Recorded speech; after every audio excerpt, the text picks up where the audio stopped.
Today, I'd like to talk about emotional regulation and ADHD.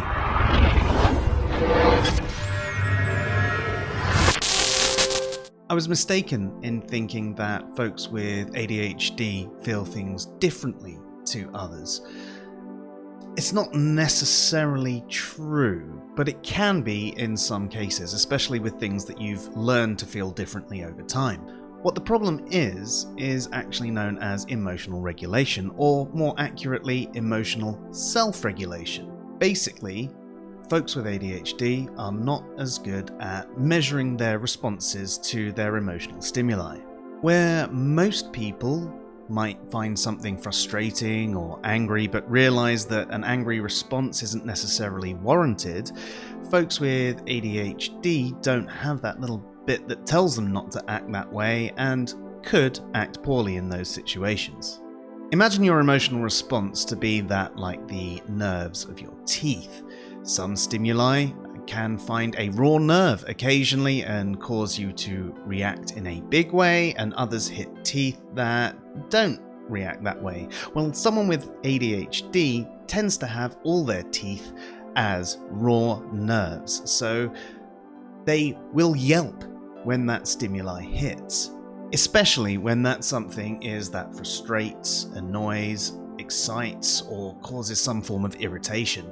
Emotion can completely sweep away someone with ADHD. It can consume their whole mind and crowd out any information that might otherwise modulate their behavior. That would explain why reasoning can sometimes fail and folks with ADHD have impulse control issues.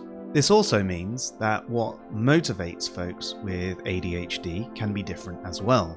Most neurotypical people deal well with the promise of a future reward, but brain scans have shown that folks with ADHD don't deal well with that at all and instead need some form of instant gratification. People with ADHD can often be seen as oversensitive, stressy, or even violent in some cases.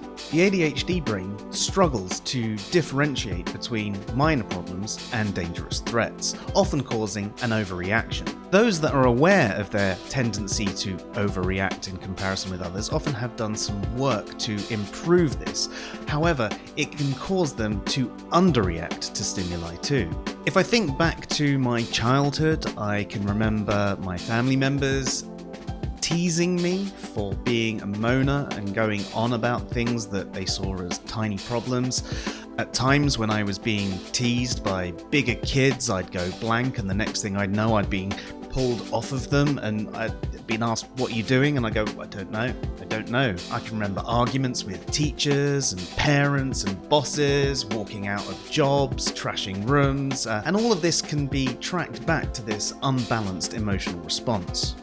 Whilst I'm generally quite laid back and chilled out about everything as an adult, when something does bother me, I can be quite quick to anger. I didn't even realise this about myself and that I was different from anyone else, but I can see how, at times when I've been stuck on some code or I'm trying to deal with something in my home life that's frustrating me and perhaps my anger is unbalanced, and when someone's going, "Oh my god, you're being so angry about this, don't get so angry," I can sort of get where they're coming from now, having this realization. I mean, even something as simple as taking 2 pans off of the pan I'm trying to use for the cooking tonight causes me an intense feeling of frustration, but I've learned not to react to that.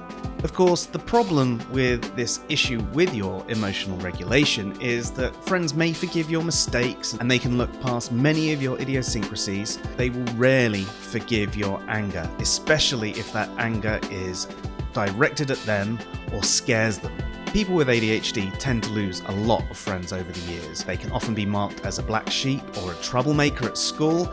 They're often told that they're not trying by teachers, and even if they really are trying, because they can't regulate their emotions and their interactions with others as well, and they're more impulsive and they fidget and they talk, all of these negative comments can lead to self-esteem issues and depression. This can also turn into what is known as rejection sensitivity, which is the next topic I'd like to cover.